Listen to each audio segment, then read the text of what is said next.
Welcome to First Unitarian Portland.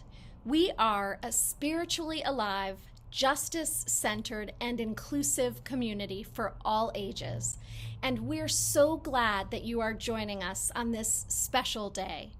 Your delegates and ministers are attending our annual UUA General Assembly this week, which is completely virtual.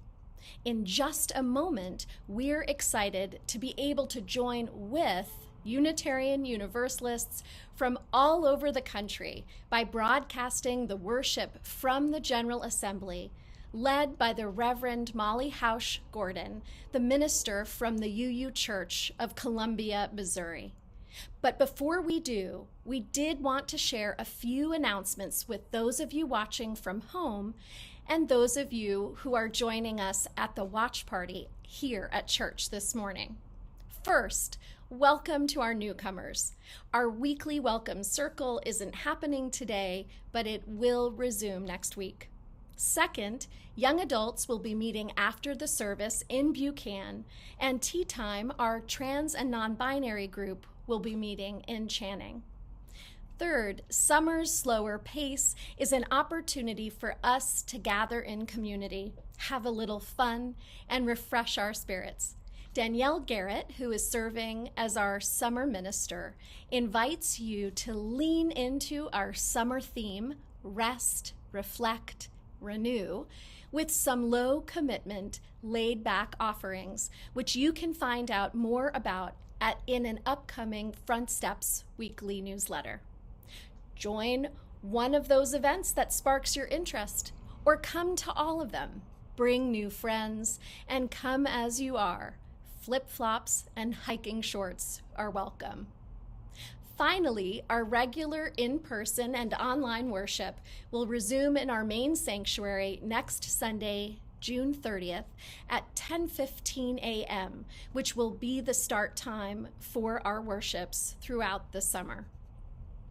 We're about to join the General Assembly worship. But before we do, let's light a chalice together and share in the words we offer most weeks. If you have a chalice or candle at home, you can join in the lighting.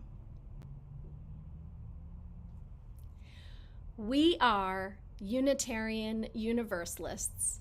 We light this chalice in faith, in hope, and in love. Let us open our minds and hearts and spirits to receive this morning's worship. Welcome, one and all.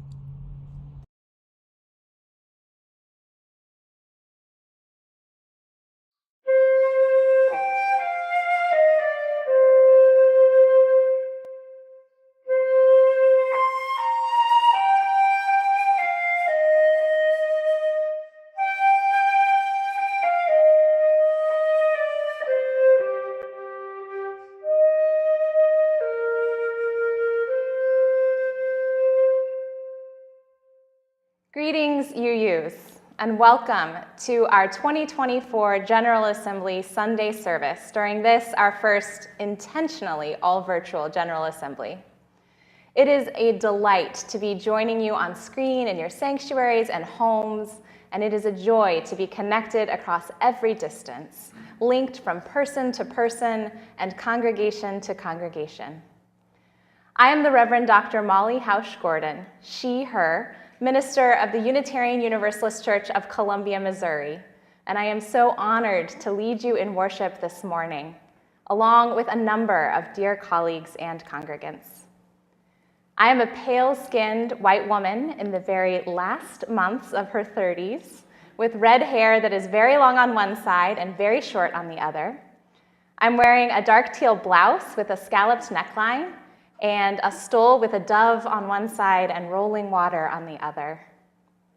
I'm speaking to you from my church sanctuary in Columbia, Missouri, against a background of large dandelions made of paper plates and napkins and garden hoses by a wonderful artist in our congregation, Lily Johnstone. One of my core beliefs as a Unitarian Universalist is that my life is inextricably bound together with every other life and force on this earth, and I am grateful to be tangled up with you, my fellow Unitarian Universalists. In celebrating the interconnection that I experience daily and weekly, this service will include members of the staff and congregation of our church here in Columbia, and it will also include members of a minister colleague group that I have met with every week for the last 3 years to deepen our practice of Unitarian Universalism. They will each introduce themselves. I am so grateful to remember that so much of who I am and how I think and what I write is formed by these relationships. Additionally, the ideas in this service are formed by a wider landscape of entangled influence, particularly the work of theologians Karen Bray and Catherine Keller, the poet Ross Gay, Unitarian Universalist ancestor Frances Ellen Watkins Harper, movement organizers and writers Adrienne Maree Brown and Alexis Pauline Gumbs, and so many others, whose words and ideas inevitably make their way into mine. I wonder, who are you tangled up with in your congregation, in your thinking, in your life? Let's celebrate those connections today. We begin with a prelude performed by several UU choirs from across the country, their images and voices woven together as our lives and our faith communities so deeply are. I hope you will feel yourself connected as we worship together today, remembering that we are here, gathered from many places, and yet still here together. Let us begin.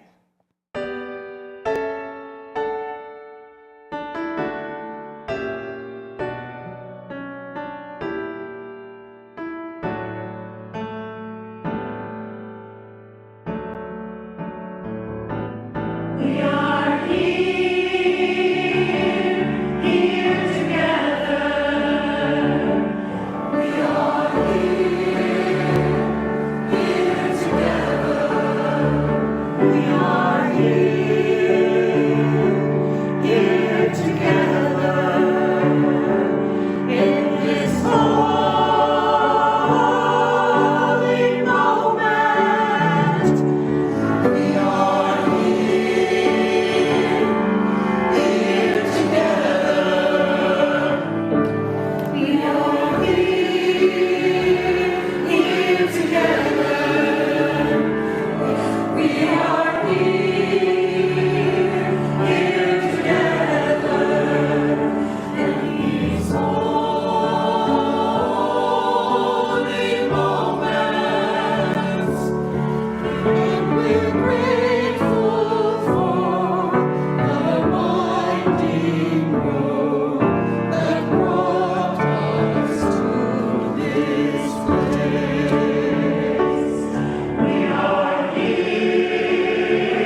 As we weave our worshiping community this morning, we offer greetings to all UUA congregations, to CUC congregations, to individual UUs tuning in across the country and world, and to global Unitarian Universalist communities who may be worshiping from so many places. As we begin our service from diverse locations this morning, may we ground ourselves in each of those places, even as our spirits reach out to connect us to one another. Helping me to anchor our worship this morning in some of the hundreds of places from which we gather are several minister colleagues from across the United States who meet together every single week to hone our preaching practice and invite each other into the most daring expressions of Unitarian Universalism. I am Eric Kamenetsky. I am an older, balding man with slightly olive-tinted skin. Greetings from the U.S. West Coast, from Edmonds, Washington, where the deep blue waters of the Salish Sea lap at the shores between the Cascade and the Olympic mountain ranges. The land I join you from has been stewarded for countless generations by the Snohomish tribe and the Coast Salish people who continue their livelihoods on these lands today.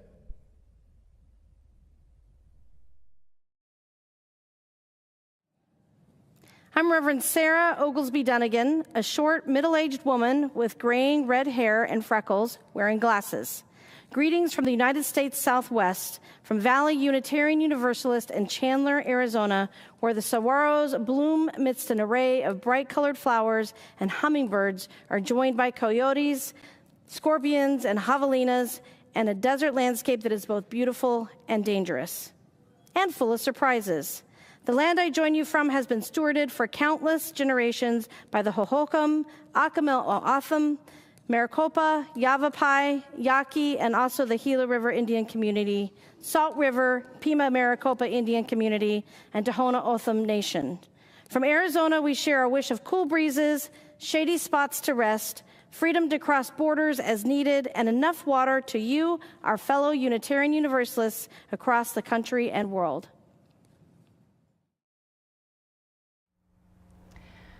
I am Molly Housh Gordon, a white woman with red hair in an asymmetrical style. Greetings from the U.S. Midwest, from Columbia, Missouri, where the waving grasses of the prairie are deeply rooted, where the big muddy Missouri River makes its leisurely way eastward toward the end of its journey to the Mississippi, and where the rolling foothills of the Ozark Mountains shelter vast caverns and abundant life.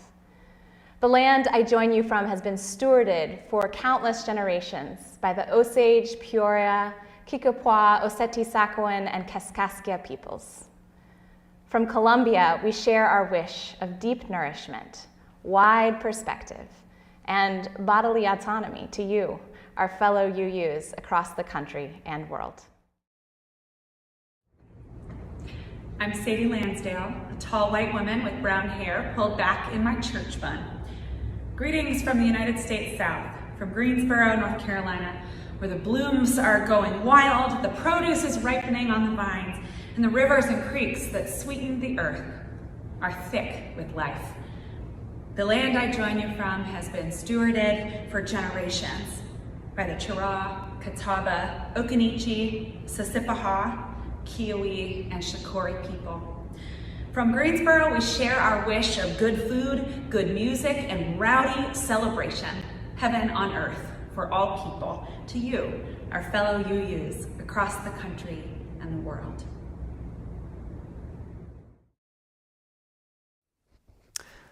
I am Aaron Stockel-Wiseman, a tallish white man with short blonde hair and a beard. I am wearing a blue ministerial robe and a rainbow stole, and I use glasses. Greetings from the United States East Coast, from Framingham, Massachusetts, in the Charles River watershed. We learn about the seasons as the vernal pools fill with water in the spring. They're the home to yellow-spotted salamanders and fairy shrimp. We learn about the seasons too with the vermilion and golden leaves of autumn and the chattering of those bare branches during stick season. The land I join you from has been stewarded for countless generations by the Massachusetts Agawam, Nipmuc, and Pawtucket peoples. From Framingham, Massachusetts, we share our wish of changing seasons and flourishing life to you, our fellow Unitarian Universalists across the country and world. Greetings to you gathered in so many additional beautiful spaces. Take a moment to feel your body connected to the place where you are as we join our spirits with yours from each of these places. Take a moment in gratitude for the land that upholds and sustains you, for its many stewards across generations, and for the spirit that roots and connects us each to each in a great web of living and loving and worshiping. Come, let us gather.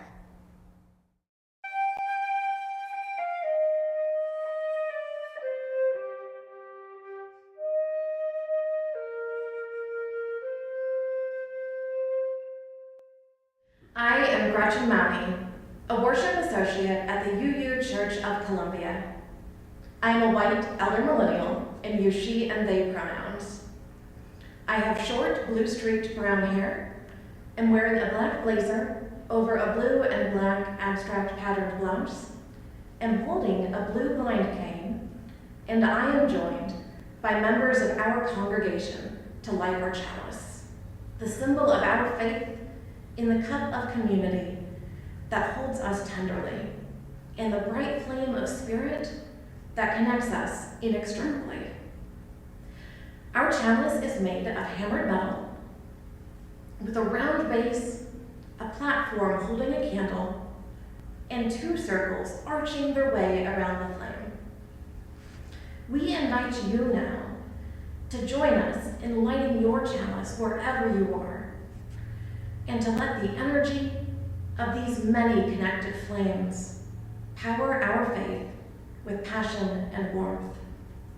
As you light your chalices, we will share a moment of music and images of a number of chalices from congregations across the country.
I am Leon Dunkley. I am an African-American man with dreadlocks and an increasingly graying beard. I am wearing a stole that honors the members of North Universalist Chapel Society, or North Chapel, in Woodstock, Vermont, which is the church and the community that I lovingly serve. I'm going to share a story with you this morning from a collection called Through the Mickle Woods by Valiska Gregory. In a kingdom long ago, there was a weaver who spun stories out of thread.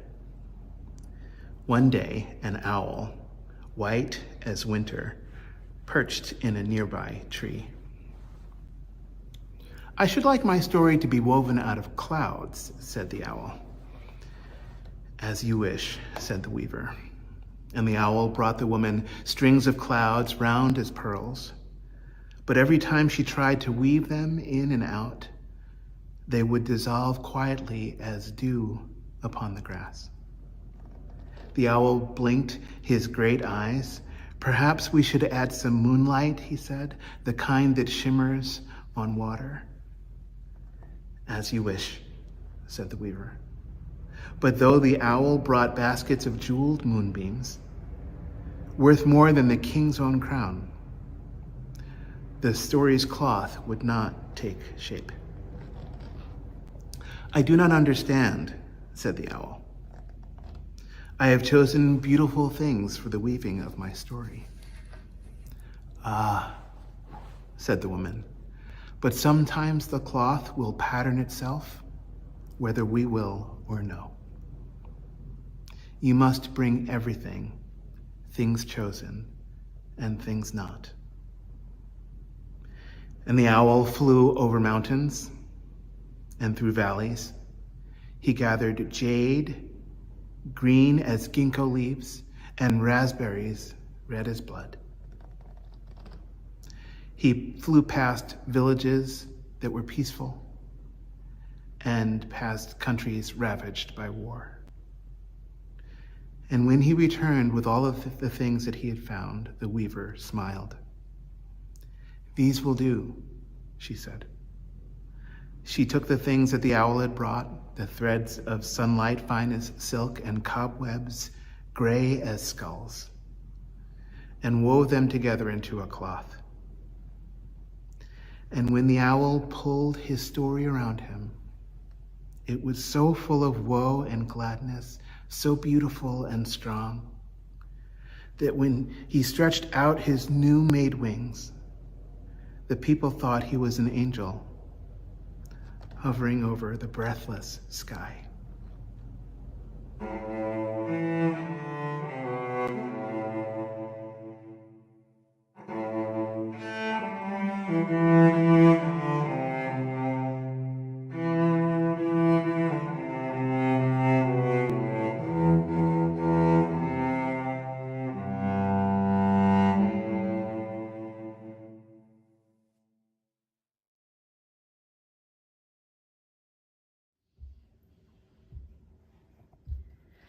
We are weaving our lives.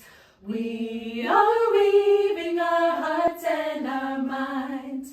We are weaving the bright and dark threads of our journeys through.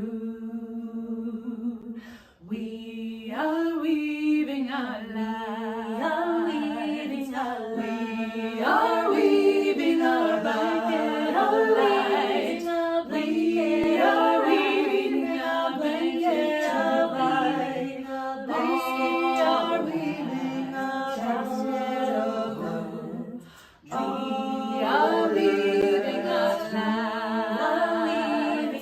We are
I'm Jamila Batchelder, the Director of Religious Education at the UU Church of Columbia.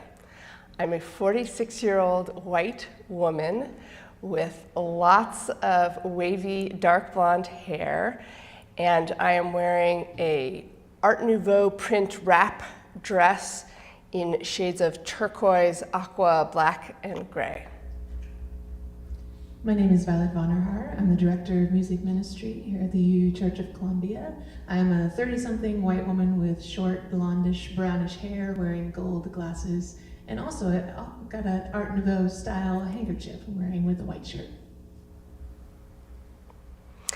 And together we are going to lead you in a moment of centering, as we do each week here in our congregation.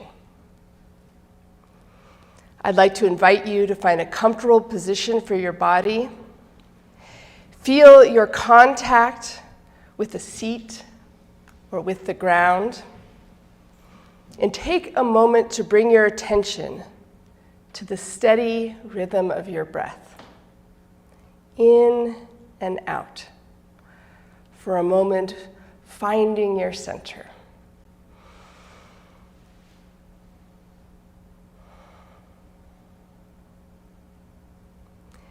And now, close your eyes and try to imagine the threads that are being woven into this story of your life.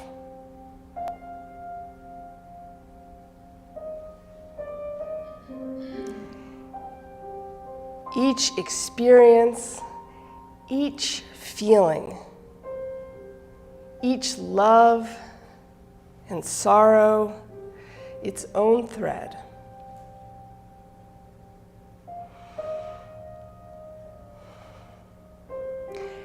And let each thread take shape in your mind as color or texture or sensation, until it becomes almost tangible,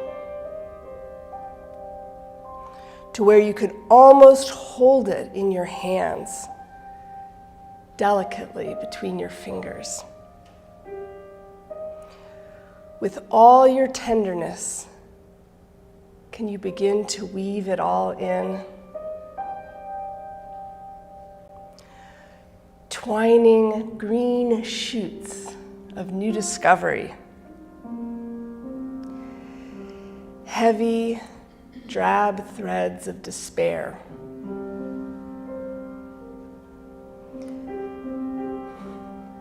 The sparkling sunlight of unexpected joy. The red, hot threads of anguish. The strong and supple threads of deep friendship. The endless threads of grief that weave themselves in again and again throughout the fabric, that perhaps the fabric couldn't exist without, because when you look more closely, you see that they were spun out of your capacity to love.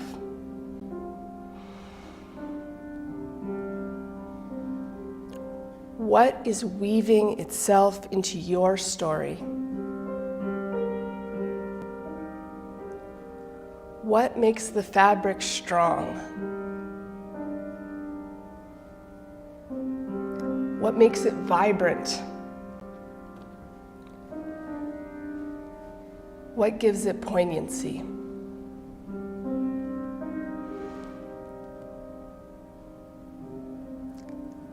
And now, bring your attention to the edge of the fabric that you are weaving. And see, it does not end there. Each fabric neat and tidy and separate. Open your mind, your heart, your spirit to threads being woven from 100, 1,000, from countless others weaving into yours in colors and textures you could never have imagined. Sometimes weaving together roughly in complicated patterns, sometimes beautifully and seamlessly, sometimes some of both. Can you hold the tenderness of their stories, the tenderness and care of this weaving together?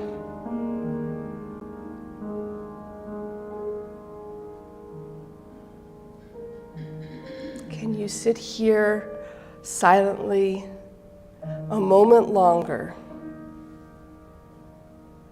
in tenderness, in love, in awe at this creation,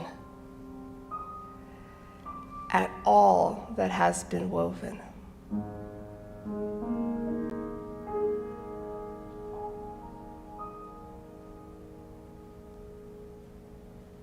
We are weaving our lives. Won't you sing with me?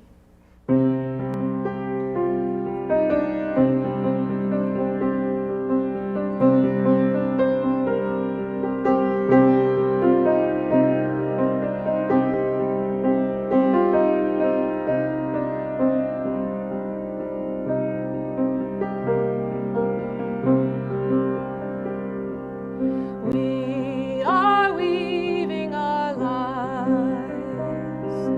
We are weaving our hearts and our minds. We are weaving the bright and dark threads of our journeys through. We are weaving our lives. We are weaving a blanket of light. We are weaving a basket to hold all that's true.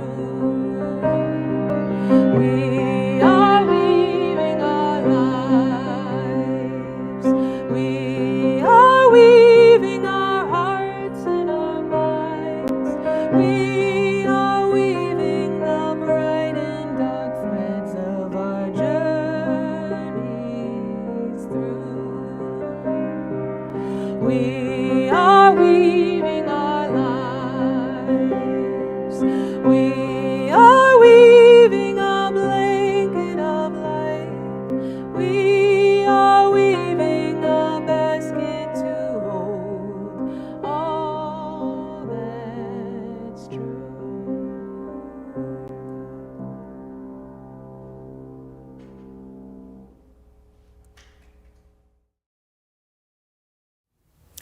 I am Joan Javier Duval. I am a cis woman in my 40s with black hair to my shoulders, brown eyes, and tannish skin, dressed in a black clerical robe with a colorful stole. Will you join me in the spirit of prayer or contemplation? Holy mystery, silent presence, uncertain bearer of the weight of it all. In these quiet moments, we tune in. We listen for and seek out the maybe still breathing, perhaps still whispering, faintest sign of the universal good. We await wisdom between the cacophony of distractions pulling us towards untruth and falsehood.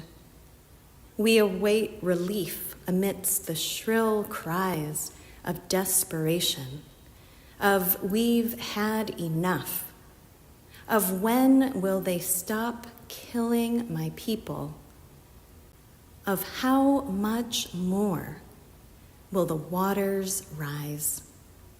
Of when will it be safe to return to my home? Of how much longer can I hang on we listen, we attend, and we wait. Through the tumult of these days, we seek assurance. We seek the fulfillment of a promise made to ourselves, a promise made to those we have been stretched to call neighbor, a promise written and enshrined and yet unfulfilled. Help us, abiding mystery, to hang on, to hold on when all is in question, when all is in doubt. Help us to stay firm to our own commitments and our own promises. Lead us back into connection, back into the bonds of humanity that help us to know each other as beloved. May we continue attending with care. May we keep watch. May we beckon love and justice and mercy with our own whispers, with our shouts, with our cries, until all know themselves part of the circle of love. Amen. And we continue now with several minutes of contemplative music and images of candles on the screen. You may wish to share your congregation's usual rituals of prayer or joys and sorrows during this time by pausing the video. Or you may simply take a moment of breath and attention to enjoy some quiet contemplation.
Now we invite you to join in singing our hymn of response, Spirit of Life.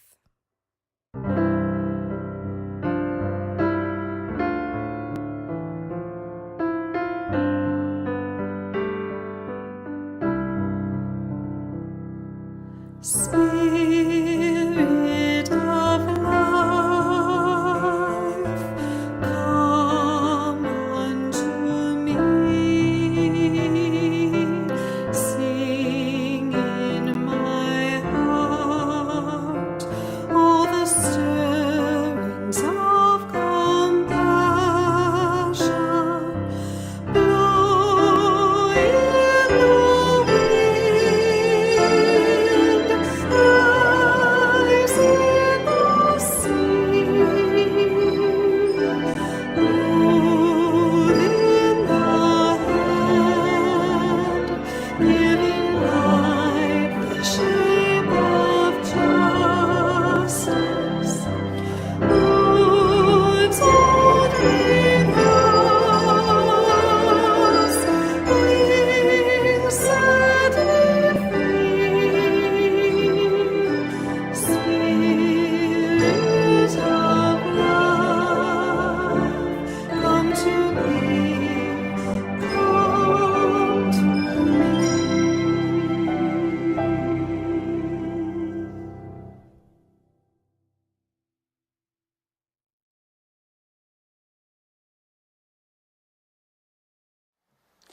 Good morning. I'm Reverend Jordan Nelson Long, a white woman with chin-length brown hair, and I am standing in a white wooden pulpit at our congregation, First Parish, Needham, Massachusetts, on which note Reverend Molly, your intern congregation of long ago, sends its greetings.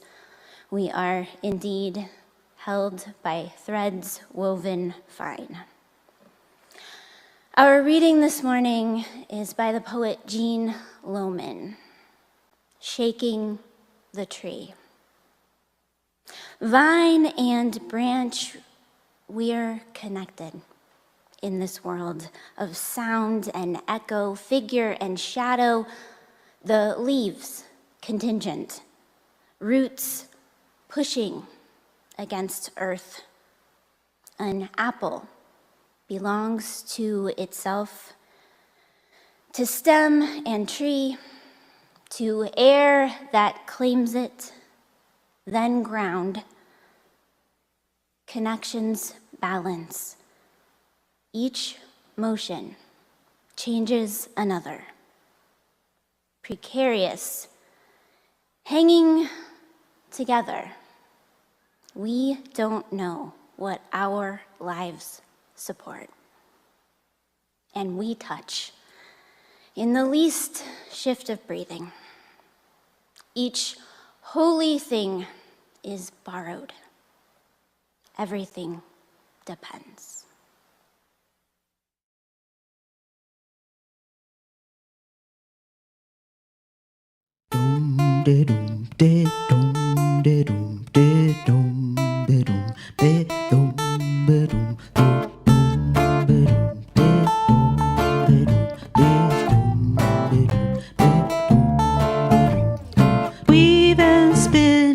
Weave and spin. This is how our work begins. Mend and heal, mend and heal. Take the dream and make it real. Weave and spin, weave and spin. This is how our work begins. Mend and heal, mend and heal. Take the dream and make it real.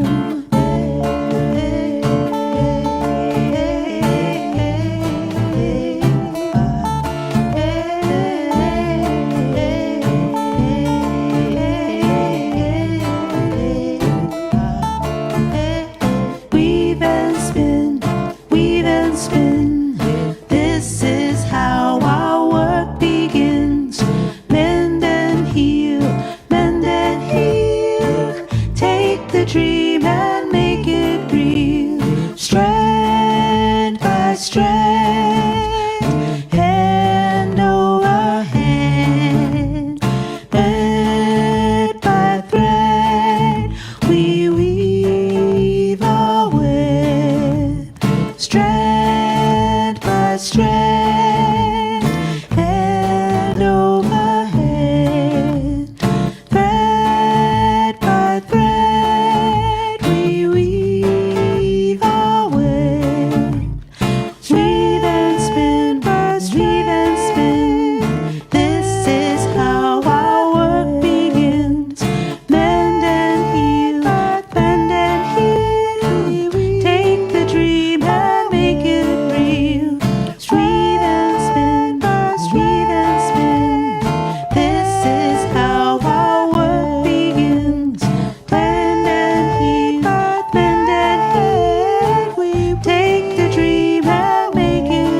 My 5-year-old Margot May comes to me sobbing and thrusts her snuggle-worn sloth lovey into my face. "Baba is ripped," she cries. "I love her so much. Can you fix her?" I tear my eyes away from my phone, where I've been watching a photojournalist's video of a child just like my own, covered in the dust of bombs, vibrating with medical shock and soul trauma beside a pile of rubble in Gaza. Child, I can fix nothing. But I pull her to my chest and let her tears join mine. 30 years before, I sit with my great-grandmother Iva May at the table her mother brought in a wagon across the prairie, running my hand over a notch worn smooth by wagon wheel and worrying of women. I am 9. We sit packing away blankets whose edges she neatly crochets by feel, her beloved hobby as a seamstress with sight long gone. She gives these blankets to every baby she learns of, the mail deliverer's son, her cousin-in-law's grandson's newborn child. They're all ours, she tells us. That day we are packing away my blankets for the children I do not yet know I will have. "Can you teach me?" I ask, pointing to her crochet hook. Yes, she can. But first things first. Before we learn to weave, we learn to mend. She brings out a needle and thread, a torn old rag. I cut the string, thread the needle, tie the knot, learn the simplest looping stitch. By this, the world is sustained. Just this thread, just this lesson. First, we learn to mend. Now, my daughter calms herself in my arms. More truthfully, we calm each other. And together we fetch the needle and thread. Under my hands, Baba becomes whole again, while beside us, images of devastation flicker on the screen of my phone. I can fix nothing, but Iva taught me, every baby is ours. First, we learn to mend. It is a theological truth long understood by our tradition that all of our lives are woven and sewn and bundled up into one great tapestry of life.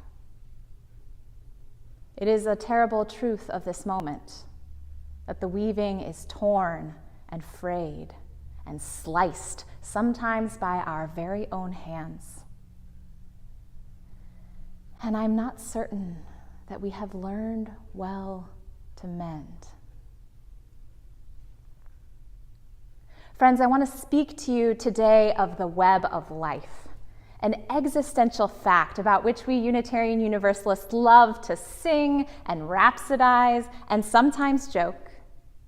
Did you see the UU Valentine that said, "Baby, let's let our interconnected webs interconnect"? It's beautiful, isn't it? The web of life. Sparkling with dew like jewels at every join. All the ways we are connected, accompanied, and so deeply held across all of time and all of space.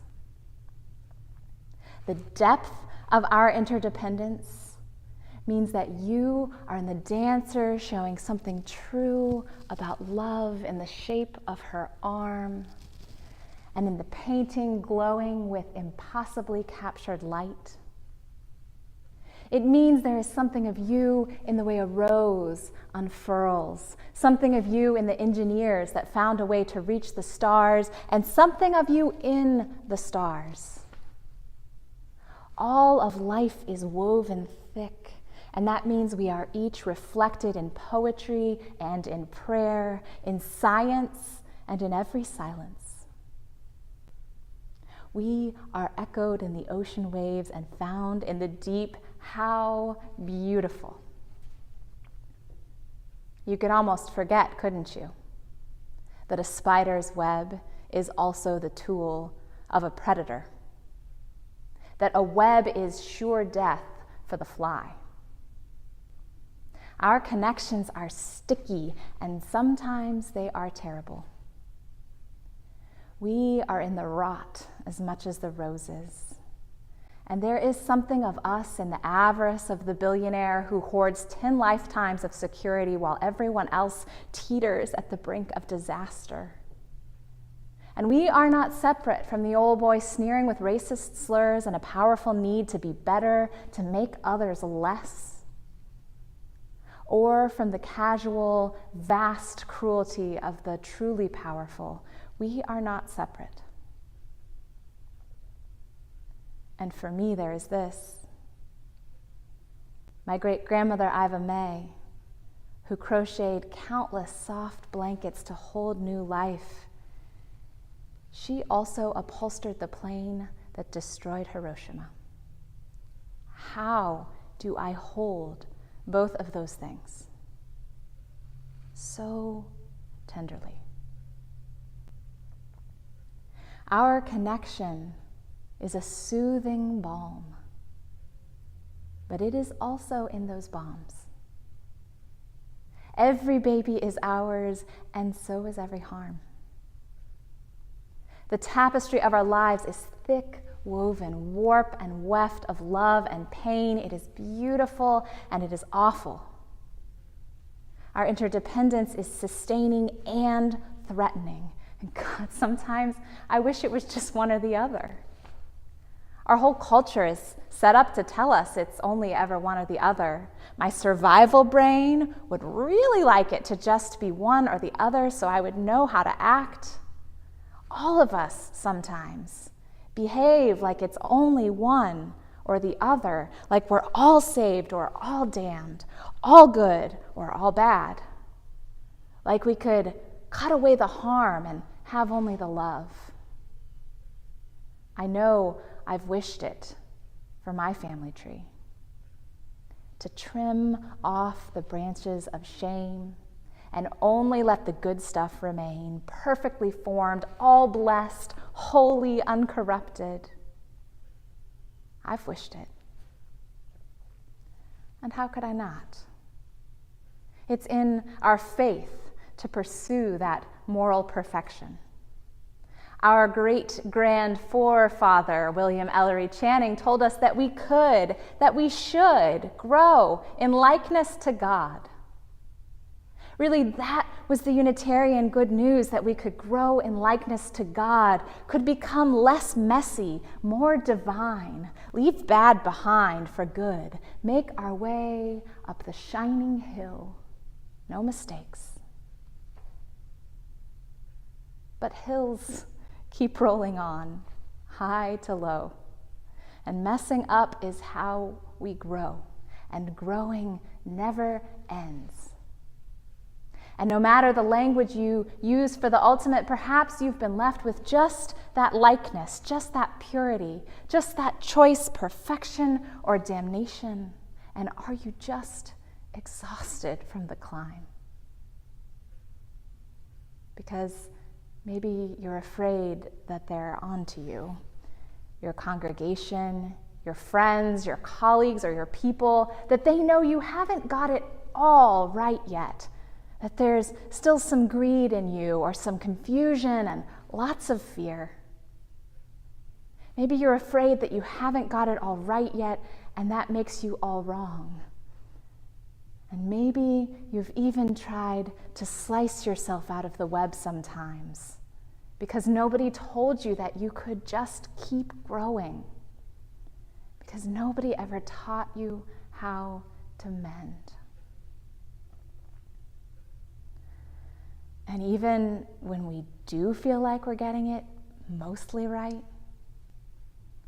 it hurts sometimes to be so tangled up, to be present to all that beauty and all that pain at once, to hold your sparkle-eyed child and her precious stuffed sloth in your lap while another child is covered in the dull dust of bombs, and yet another is dead in her mother's weeping arms.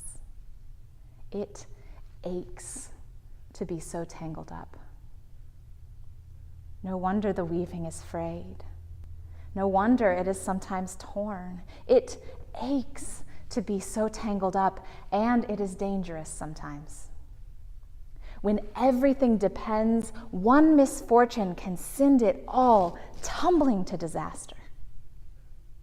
Surely COVID taught us the danger of our beautiful, tight-woven connections, that we ignore them at our peril, and that even when we manage to attend to them well, tragedy may still unfold. Tangled up in the web of life, so much depends upon forces over which we have no control, forces we may never even witness or understand. We are at each other's mercy, and not all of us are merciful. The poet Jean Lohman writes, "Precarious, hanging together, we don't know what our lives support, and we touch in the least shift of breathing. Each holy thing is borrowed, everything depends." Our interdependence sustains us.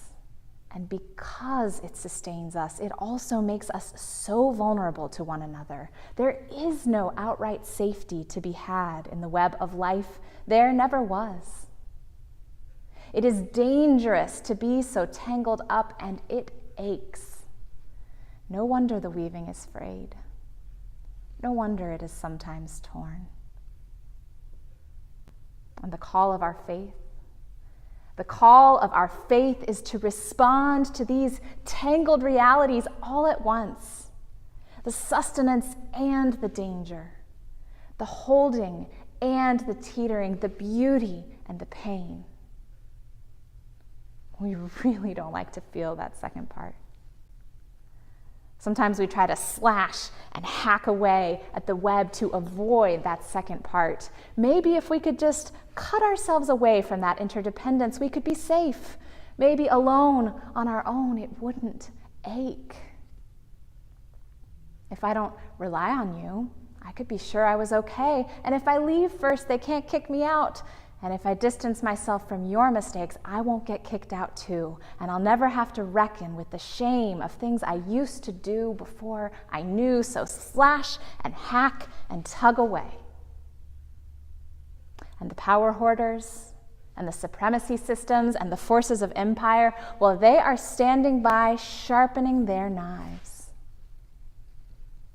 They're whispering to us that we don't have to depend, and that the cost of our separation, well, it would only be the parts of us that hurt in the first place. All we have to do is cut out the warp of the weaving, slice away the pain and fears, cut out the anger and the longing. That doesn't sound like such a bad deal, does it? Until the weaving won't hold, because we aren't whole. Until it all begins to unravel and our humanity leaves us too. And the weft of joy that cannot stay without the warp of sorrow. And the weft of love that does not exist without the warp of loss. Our lives must have them all. And not just our lives, life on earth must have it all. Every strand, every warp and weft. Yes, it aches to be so tangled up. Yes, it is dangerous sometimes. And yes, empire is standing ready with a knife, inviting you to cut your way free of the web. Don't. You must stay. You must stay woven in. Everything depends on us all staying woven in, on us each learning to mend. Everything depends. And any separation we might win would be an illusion anyhow. Interdependence is beautiful and it is terrible, but more than that, it is. Our entanglement comes from living in a universe of bouncing atoms and growing life and exploding stars. We cannot escape it if we try, and we harm it when we try. We harm it when we try. So what if instead we hold on tighter to each other, and so embraced we learn to abide, to weave all of life whole, to reknit unjust entanglements into more just ones, to mend the places we've torn in our desperation to escape where the weaving's been worn. What if we turn back to each other and refuse to turn away, even when the bombs break our hearts, even when one more loss will unravel us? What if we tangle our fingers up together on purpose and cup this delicate web in our hands and tenderly mend every tear? And what if every join in the weaving is where the power lies that will make us all free, tangled up in mutual thriving? And what if our heartbreak is the needle that will sew us back together? This has always been the wisdom of community organizers and spiritual leaders and prophets, that our power lives right next to our broken hearts. Another warp and weft in the weaving of our thriving when we're learning to mend. I live in Missouri, where the voice of empire and domination is very loud right now, and where the state legislature is very extremist and very afraid, and they have taken their sharpest knives to our interconnection. They are afraid of how life and death intertwine, so they have banned abortion. They're afraid of how possibility and unruliness dance together, so they have banned gender-affirming care. They are afraid of the way curiosity unfolds into deeper mystery, so they are defunding education. And I wonder, where are their hearts broken to? And I wonder if we can help them learn to mend, because we need them to weave themselves back in, because we can all turn back to each other again. Because right next to the threads that they have tattered, there is also a strong woven Missouri, ready to receive and reweave what is frayed. A Missouri where farmers with Missouri Rural Crisis and activists from the Organization for Black Struggle and union members from Jobs with Justice have spent years investing in our web, building deep relationships together, fighting factory farming together, protesting police brutality together, successfully raising the minimum wage together, and getting abortion rights back on the ballot together, because they know that they are intertwined. Because they know in their bones that their interdependence is an inescapable fact.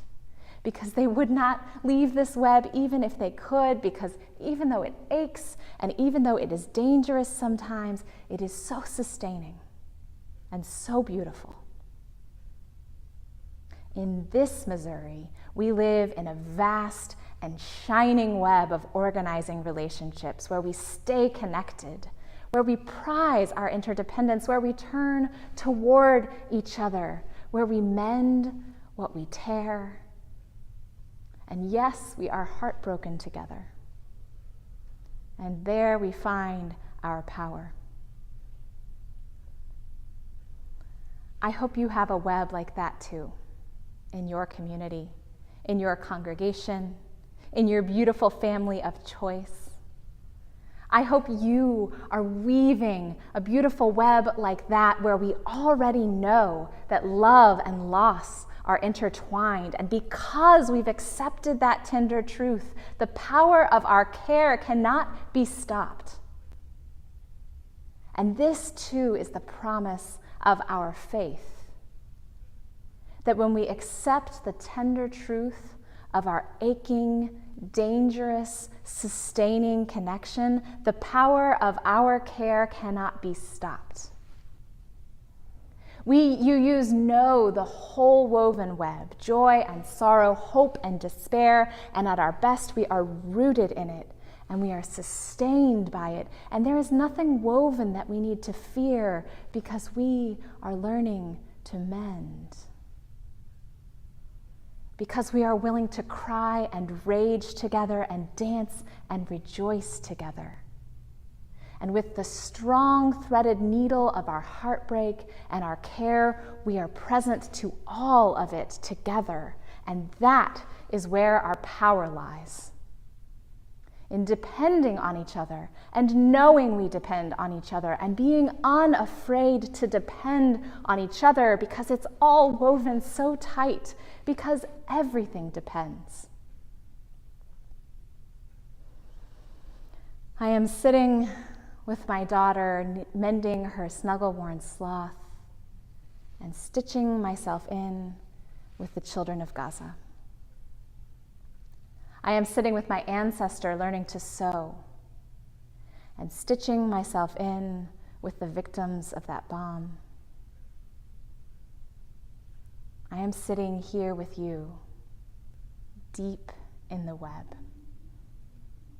We are here together, tangled up in the gorgeous ache of love, weaving and mending, and when all else fails, joining our tears. By this, the world is sustained. Just these threads, all of them, wound and bound together, unbroken or mended, encircling, and finally we pray, we promise, we proclaim, finally, woven whole.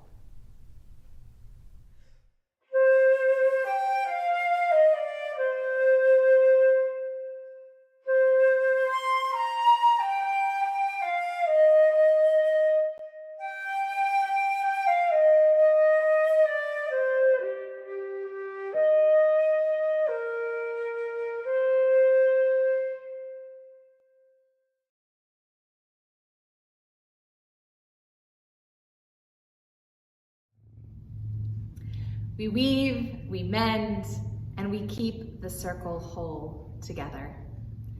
As we pass this yarn ball around the country to UU congregations all over the United States, will you join us in singing Circle Round for Freedom?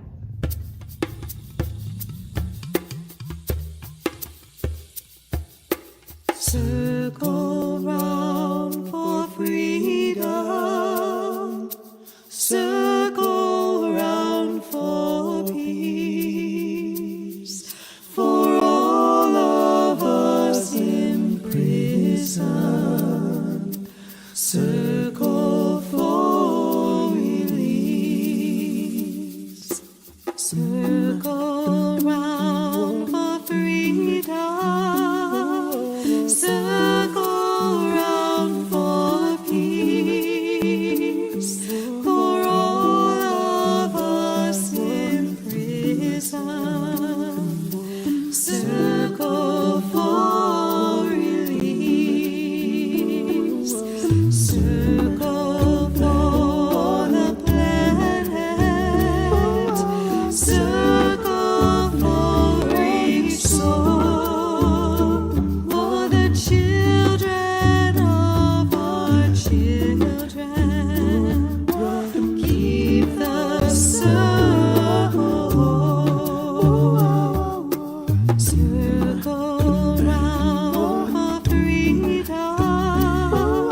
Circle round for peace. For all of us in prison. Circle for release. Circle for the planet. Circle for each soul. For the children of our children. Keep the circle whole.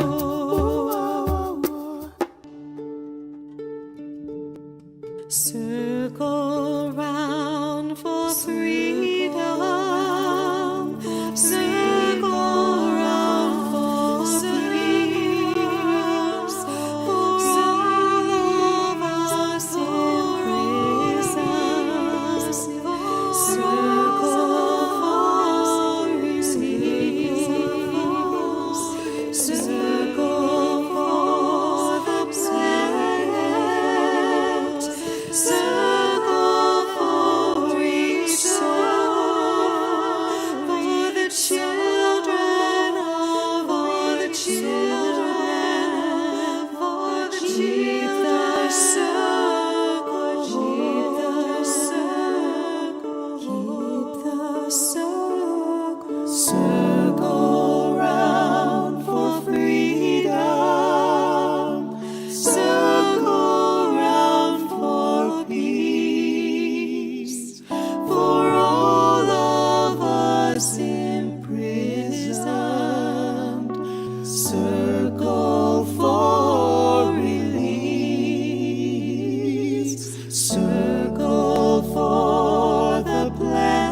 relationships and the values that ground them are sacred.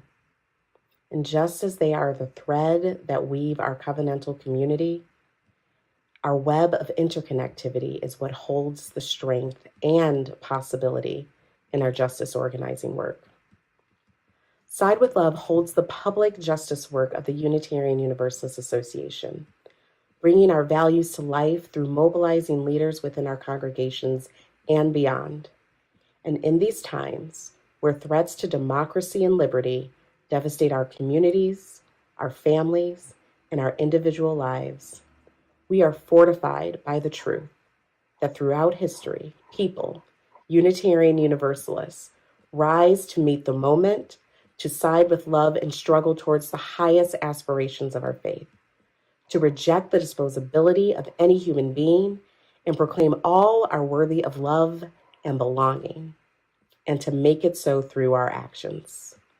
Side with Love works on 4 intersectional priorities: democracy with You, the Vote, climate with Create Climate Justice and the Green Sanctuary programs, LGBTQ and gender justice through Uplift Action and decriminalization.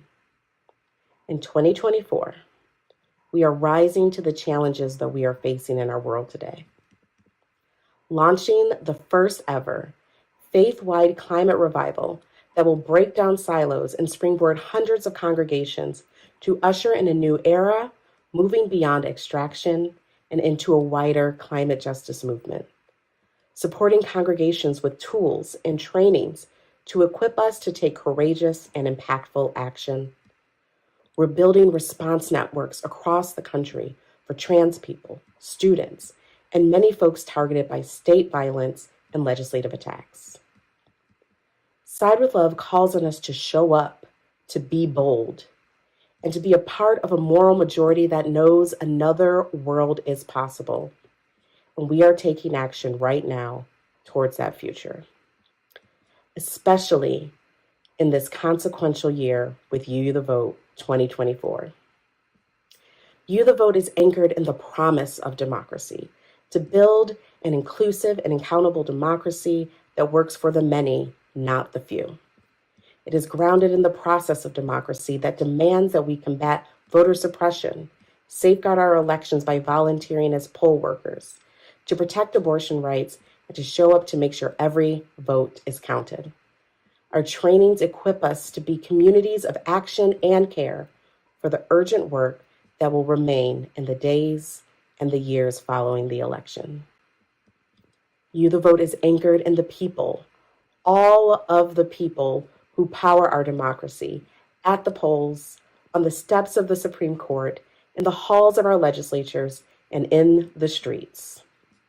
Today, under the leadership of democracy strategist Nora Rassman, we are already underway. We've already made 8,000 calls to voters in Georgia ahead of the primary.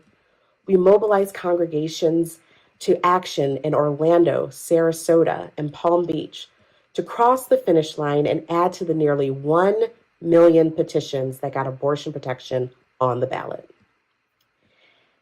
And we are working with many more other congregations who made their congregations petition drop-off hubs for voters in their communities. In Arizona, we held mobilizations in Tucson and Phoenix to have values-based conversations with voters and train our communities to gather petition signatures. And it's only June. We can achieve so much more right now if we do it together. This is why we're working with UU state action networks in Pennsylvania, Wisconsin, and North Carolina, and many more, helping to bolster voter contact and add capacity so that they can build the election defense and safety teams to be responsive to the needs on the ground. Together with national partners like Power the Polls, we're filling in the gap of a major poll worker shortage that leaves the administration of our elections at risk.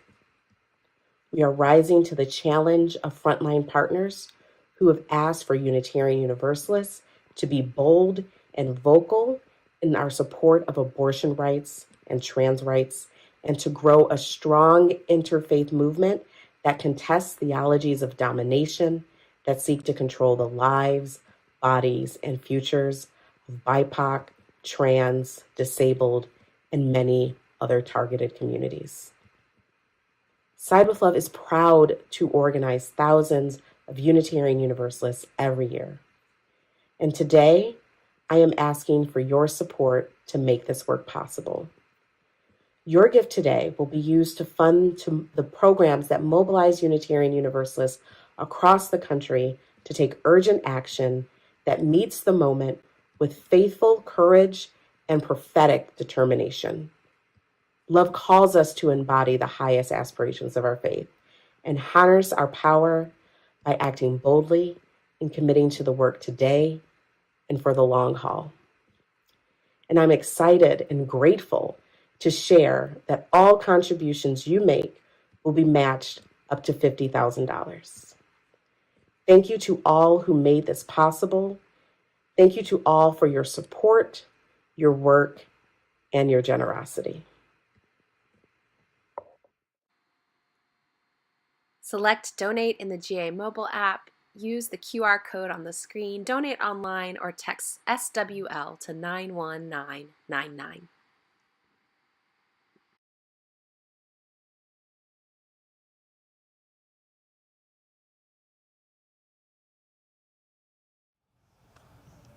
My mama said to me, hold on, you gotta be wise, hold on. Momentary dreams can be gone. Water through your fingers you can't hold. Baby, hold on to the things that you love. Show me who it is you are. Never let the feeling go. Let it show. My mama said to me, stay on, no matter what they tell you, girl, save on. Everyone that seems alright has a soul that's hurting deep inside. So baby, hold on to the things that you love. Show me who it is you are. Never let the feeling go. Let it show. My mama said to me, hold on, you gotta be wise, hold on. Momentary dreams can be gone. Water through your fingers you can't hold. So hold on, hold on, hold on, hold on, hold on, hold on. Hold on. My mama said to me, hold on, you gotta be wise. Hold on, momentary dreams can be gone. Water through your fingers you can't hold. So hold on, hold on, hold on, hold on, hold on, hold on.